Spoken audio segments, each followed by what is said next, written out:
옆 사람과 인사하시겠습니다. 잘 나오셨습니다.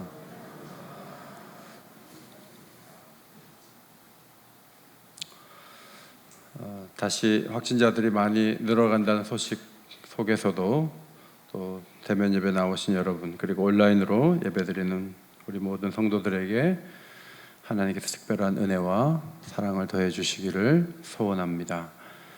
어려운 시간들을 잘 이겨내야 되는데 우리 인생이 그러하듯이 한 고비를 넘으면 또 다른 산이 있고 또 산을 넘으면 또 산이 있고, 다니엘서도 그렇지 않습니까? 제1장에서 먹는 문제 때문에 씨름하다가 먹는 자유를 하나님 주신 것을 보고 기뻐했잖아요.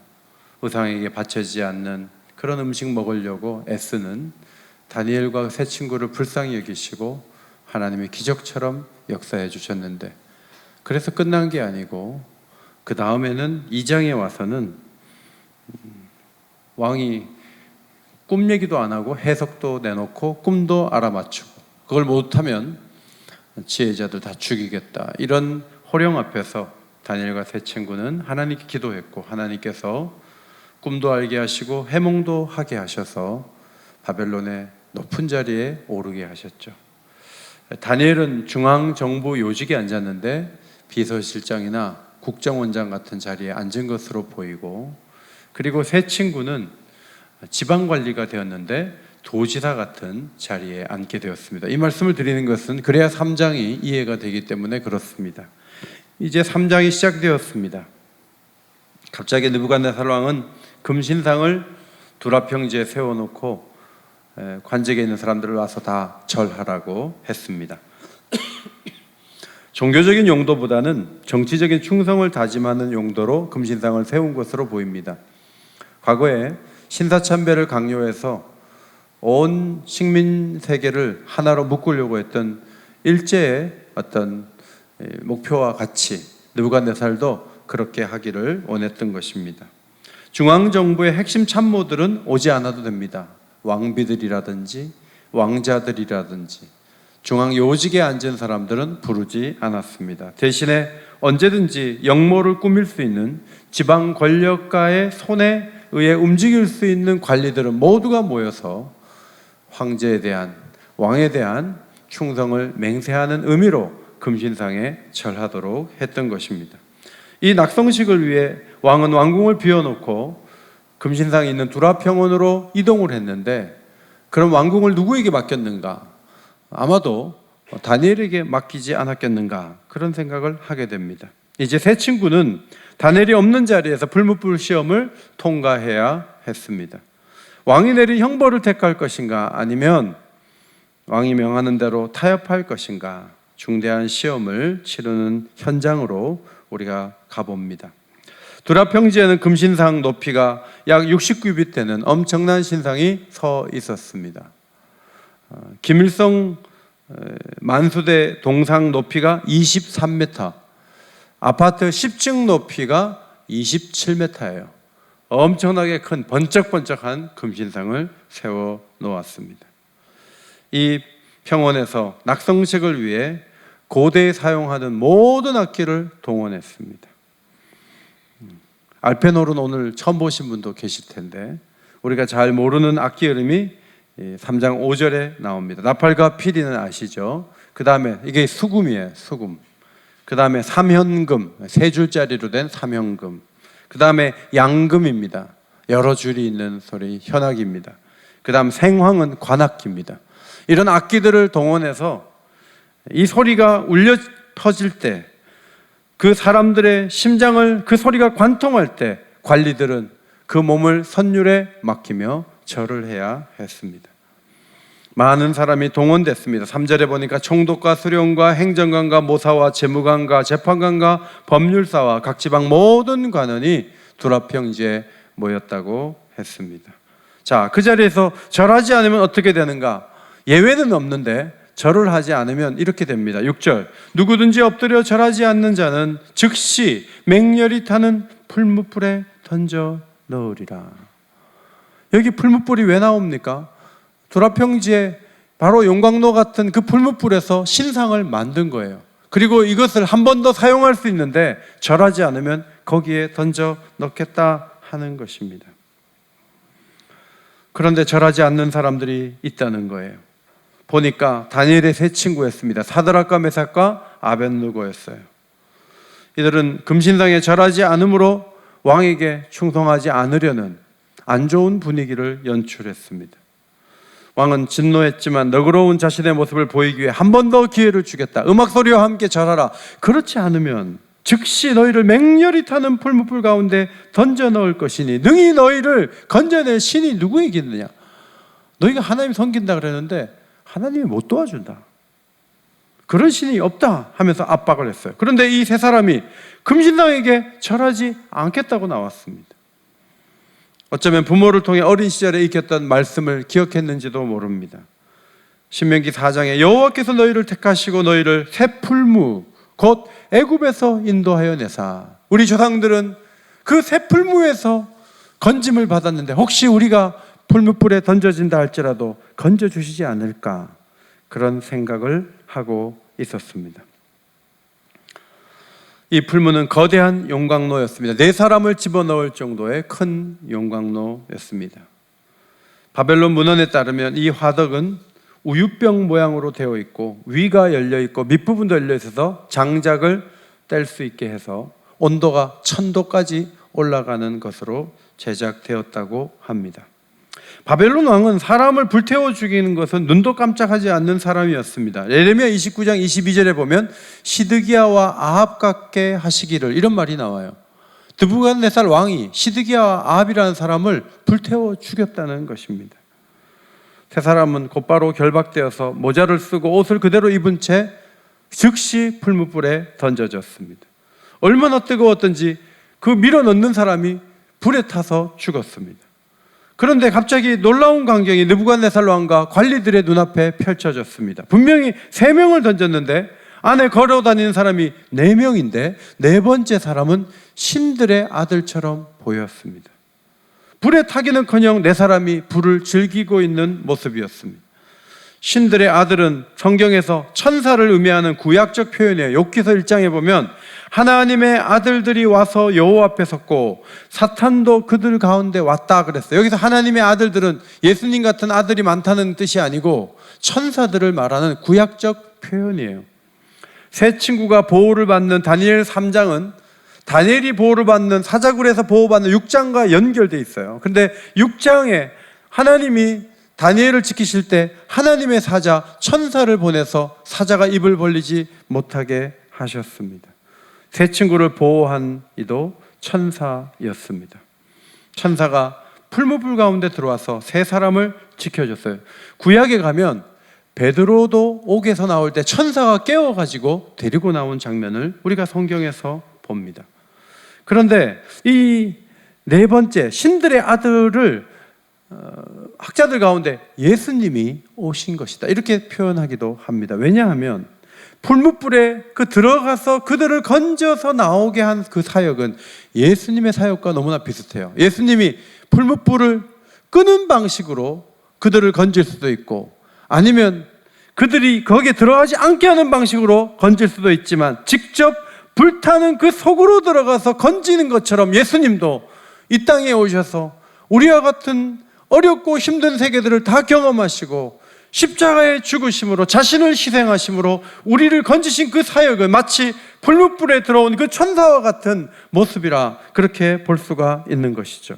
세례 요한은 이렇게 경고한 바 있습니다. 알고 곧 모아 곳간에 드리고 죽정이는 꺼지지 않는 불에 태우시리라. 세례 요한은 사실 메시아가 오면 세상을 불태울 줄 알았어요. 그것을 기대했어요. 그렇게 될 걸로 알았어요. 예수님도 이렇게 말씀하셨습니다. 내가 불을 땅에 던지러 왔노니 이 불이 이미 붙었으면 내가 무엇을 원하리요? 나는 받을 세례가 있으니 이것이 이루어지기까지 나의 답답함이 어떠하겠느냐? 심판받을 사람에게 불을 붙여버리고 심판해버리면 예수님도 속이 후련할 것 같아요. 그런데 예수님이 자신이 받을 세례가 있다라고 말씀하시면서 불시련을 자신이 직접 당하는 거예요.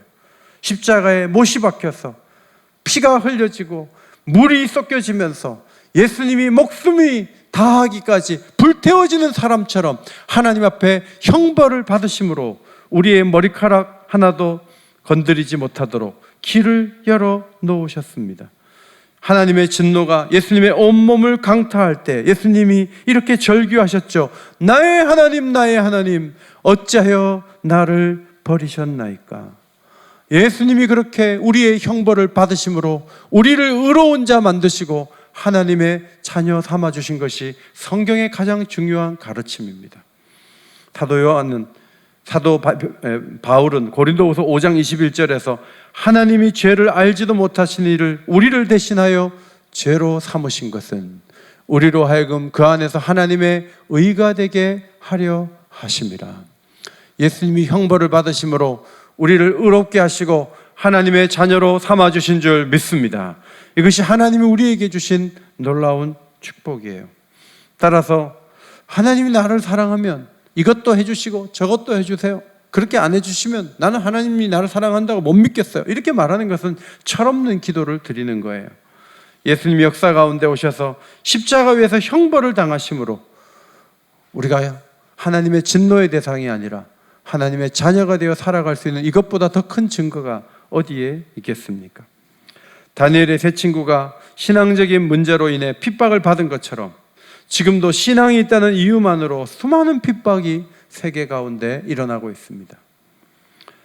8년 전에 오픈도어 선교회가 교회를 극심하게 핍박하는 12나라를 발표했는데 제일 먼저 나온 게 북한이에요. 북한. 그리고 아프가니스탄, 사우디아라비아, 소말리아, 이란, 몰디브가 어디냐면 인도 아래에 있는 섬들로 이루어진 이 나라. 이 나라도 기독교인들을 핍박해요. 그리고 우즈베키스탄, 그 다음에 사우디 아래에 있는 예멘, 이라크와 파키스탄, 수단 아래, 에티오피아 위에 있는 에리트리아 이 나라, 그 다음에 동남아에 있는 라오스, 12나라가 지금도 교회를 약탈하고 테러하고 공공연하게 예수 그리스도를 믿든지 아니면 믿다가 죽든지 아니면 국가에 충성을 하게 예수를 버리든지 그것을 강요하고 있습니다. 조직의 유혹과 협박은 자유로운 국가에서도 계속 일어나고 있죠. 권력의 힘과 수익이 좋은 기업의 황금에 절하는 이들은 평탄할지 모르지만 만약에 자기 소리를 내고 따르지 않으면 언제 직장에서 나와야 할지 모르는 사람이 한둘이 아닙니다. 보험과 연금과 펀드에 가입되어 있지 않으면 노후를 어떻게 하며 쓸 돈이 이거밖에 없는데 어떻게 살아야 할까 고민하는 성도들이 하나님 앞에 예물을 드릴 때마다 얼마나 갈등을 합니까? 고민과 갈등은 선교사들에게도 있어요. 탄자니아에 선교사로 갔는데 선교 현지에 선교사 자녀들을 향한 그 학교가 없어요.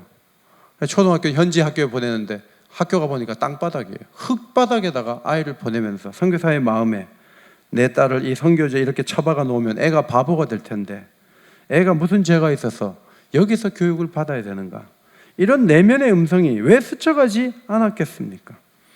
바벨론 왕이 세 친구에게 말했던 너희를 능히 건져낼 하나님은 없다 하는 얘기는 지금도 이것저것에서 계속 흘러나오고 있습니다. 중대본의 문자를 오늘도 받았어요. 주말 종교활동이나 연말 모임을 최대한 자제하고, 주말 종교활동이나 연말 모임을 최대한 자제하고, 우리의 신앙, 우리의 예배가 연말 모임의 동창회 수준에서 거론이 되면서 자제하라는 거예요. 토요일이면 막 보내, 주일날도 보내요.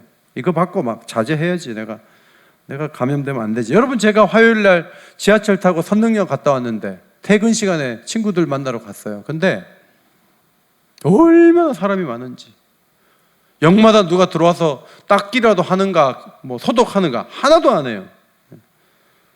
솔직히 말해서 주말에 지하철 타지 마세요.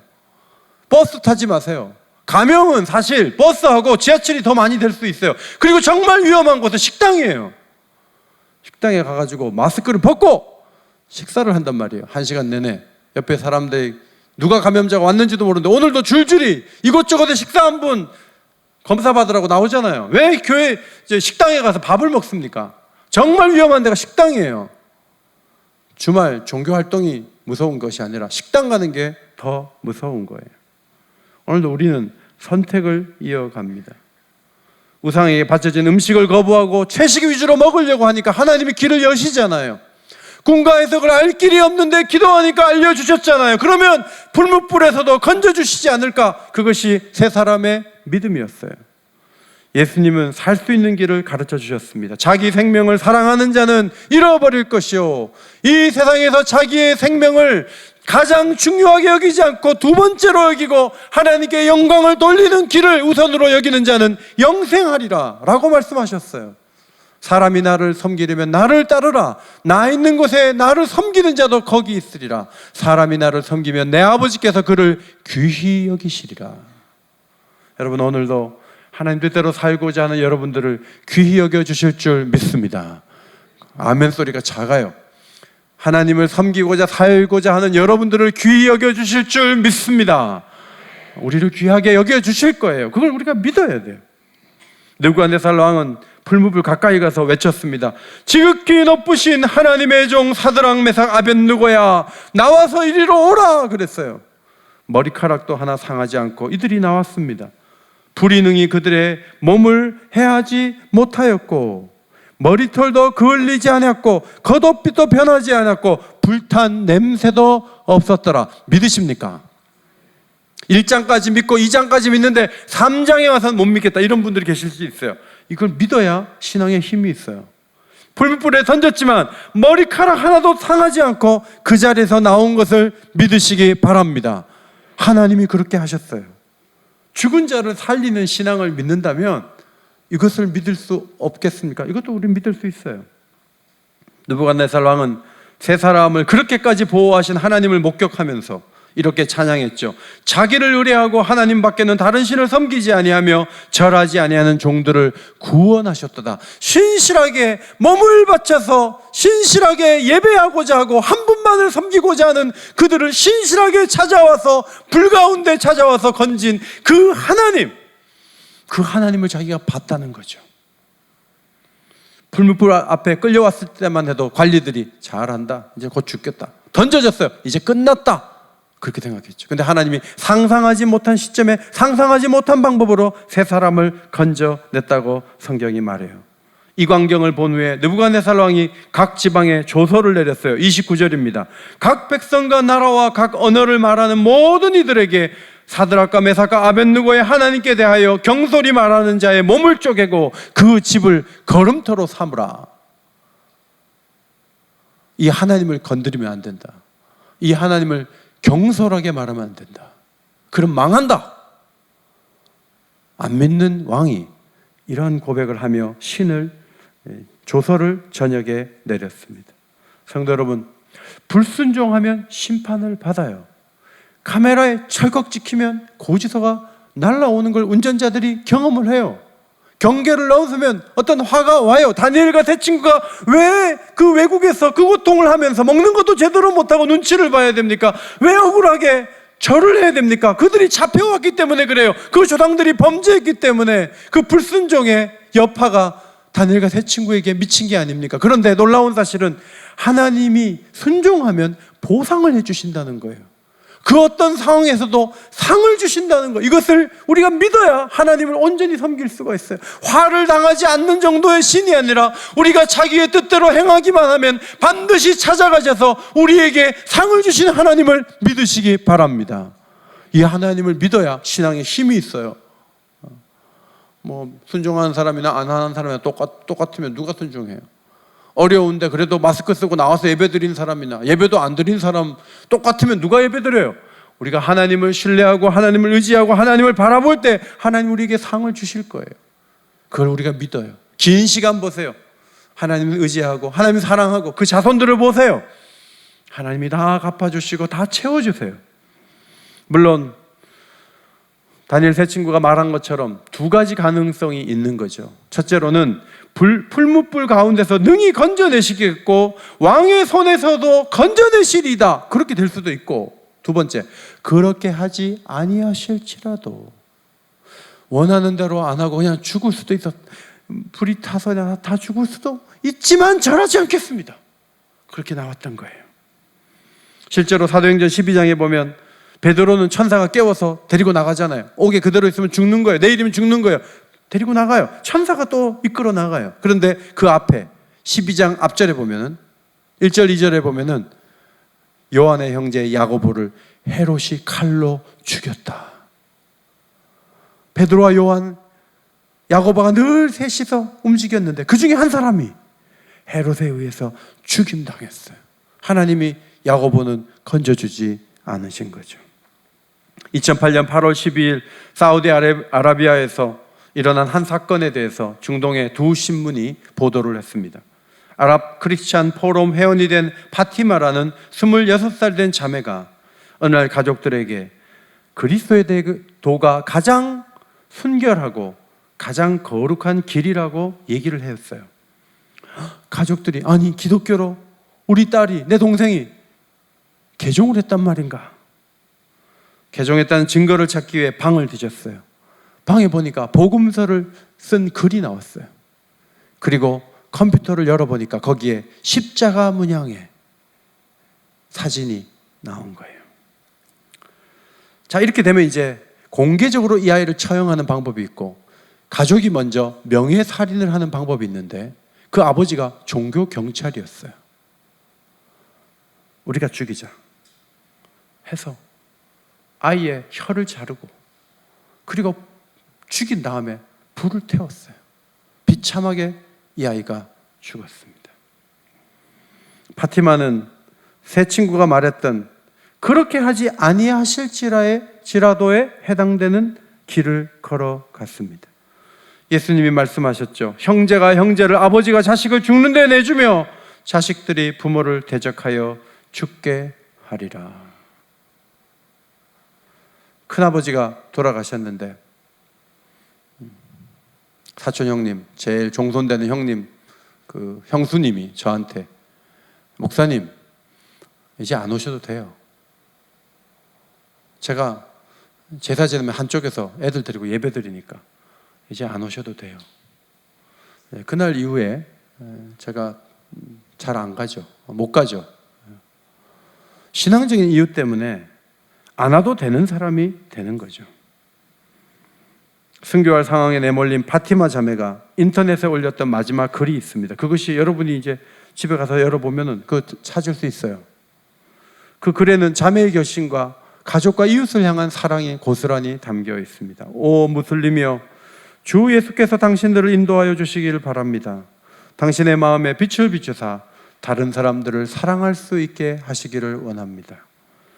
오직 당신들에게 진리를 보여주기 원합니다. 이것은 당신들이 알지 못하는 진리요 우리가 예언자의 말이라고 했던 그것입니다. 우리는 십자가를 경배하지 않으며 우리는 정신 나간 사람도 아닙니다. 다만 우리는 세상의 빛 대신 주 예수를 예배합니다. 우리는 무함마드를 떠났으며 그의 길을 따르지 않습니다. 우리는 순전한 진리이신 메시아 예수를 따릅니다.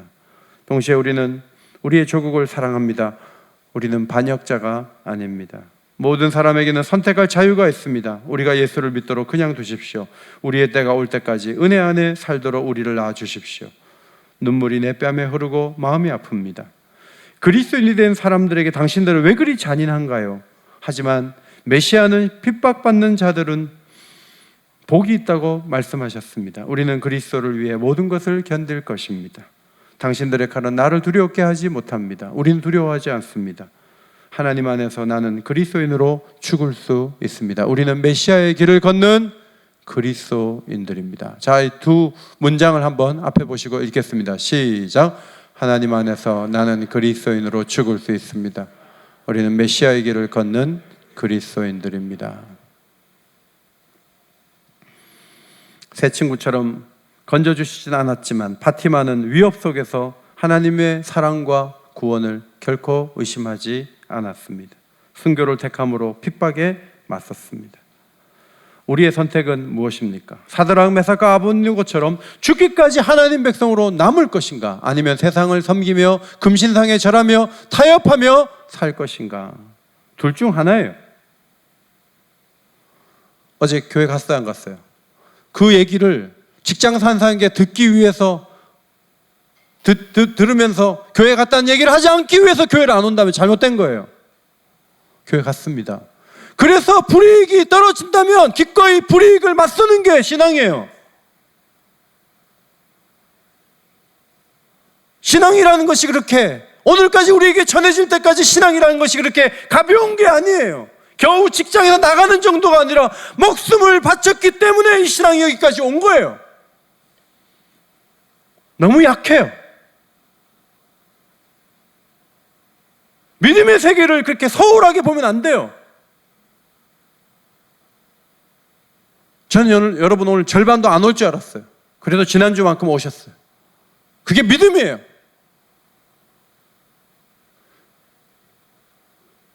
연로하고 오히려 폐가 될까 봐 안 오신 분도 계세요. 그분들 속에 끓어오르는 그 뜨거움이 있어요. 그것을 잘 지켜야 돼요. 끝까지. 세상과 타협하면서 세상의 요구대로 움직이는 것은 하나님 뜻이 아니에요. 누가 나를 미워한다 그랬어, 핍박한다 그랬어, 내몬다 그래서 신앙을 부인하면 하나님 앞에 가서 뭐라고 할 거예요? 미래가 불안하지만 우리의 미래도 하나님이 책임져 주실 줄 믿습니다. 우리의 자녀들이 있습니다. 그 자녀들의 미래도 하나님이 함께 하시는 거예요. 하나님이 도와주시는 거예요. 우리가 하는 게 아니에요. 하나님이 우리의 자녀의 미래를 주장해 주세요. 믿으시기 바랍니다. 하나님이 도와주셔야 돼요. 아이가 어려운데 텍사스에 가 있어요. 텍사스에 가장 확진자가 많이 나오는 데가 달라스예요. 미국에서 가장 많이 나오는 주가 텍사스고 그 중에 가장 많이 감염자가 나오는 곳이 달라스예요. 거기에 아이가 가 있어요. 내가 가서 도와줘요? 그럴 수 없어요. 하나님이 도우셔야 돼요. 하나님이 함께 하셔야 돼요. 그 어려운 중에도 마트에 가서 일하고 방역하면서 소독하면서 장학금 받고 그 어려운 중에도 자기가 그렇게 가는 거예요. 그것을 막고 하지 말라, 안전한데 그냥 가만히 있어라, 그렇게 할 수 없는 거예요. 하나님이 도우시면 되는 거예요. 하나님께 맡기는 거예요. 어떤 어려움이 온다 할지라도 하나님을 향한 충성을 끝까지 포기하지 않는 정신, 믿음, 이것이 얼마나 중요합니까? 하나님 말씀하셨습니다. 이제는 나 곧 내가 그인 줄 알라. 나 외에는 신이 없도다. 나는 죽이기도 하며 살리기도 하며 상하기도 하며 낫게도 하나니 내 손에서 능히 빼앗을 자가 없도다. 예수님 말씀하셨습니다. 몸은 죽여도 능히, 영혼은 능히 죽이지 못하는 자들을 두려워하지 말고 오직 몸과 영혼을 능히 지옥에 멸하실 수 있는 이를 두려워하라. 하나님을 두려워하는 거예요. 그리고 세상을 두려워하지 마세요. 그리고 하나님 뜻대로 걸어갈 때 하나님이 오히려 우리를 지켜주시고 상을 주시고 귀하게 세워주실 줄 믿습니다. 신실하게 살아야 돼요. 하나님 앞에 신실하게 살아야 돼요. 젊은 날 신실하게 살고 노후에 신실하게 살지 못하면 안 돼요. 과거에 어떻게 살았든지 세상이 흐를수록, 시간이 흐를수록 점점 더 신실하게 담대하게 걸어가는 자를 하나님은 지켜주시고 높이실 거예요. 그런 믿음을 가지고 하나님 앞에 나아갈 수 있는 복된 믿음의 식구들이 되시기를 바랍니다. 아무것도 두려워하지 말라, 이 찬양 가사를 보십시오. 아무것도 두려워하지 말라, 주 나의 하나님이 지켜주시네. 내 마음에 힘이 겨워 지칠지라도 주님이 지켜주시네. 제가 두 줄을 부를 테니까 나머지 같이 불러주시기 바랍니다.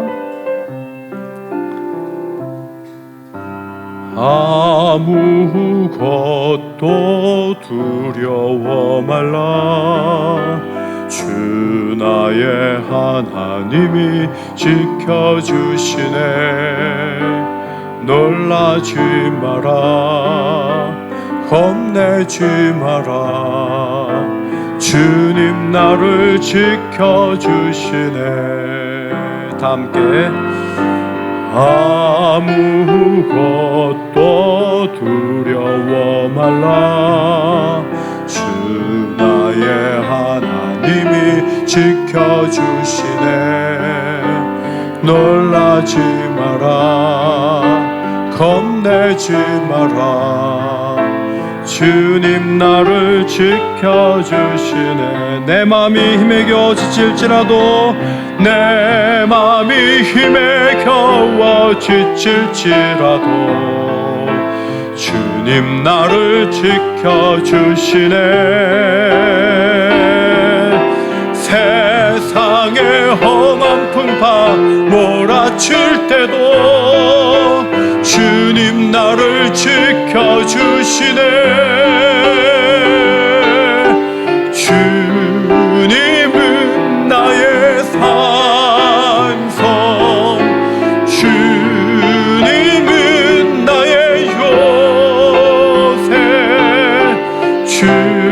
주님은 나의 소망, 나의 힘이 되신 여호와. 내 맘이 힘에 겨워, 내 맘이 힘에 겨워 지칠지라도 주님 나를 지켜주시네.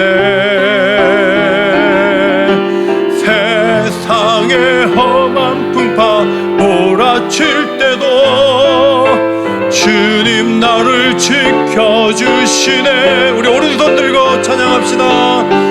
주님은 나의 산성, 주님은 나의 소새, 주님은 나의 소망, 나의 힘이 되신 여호와.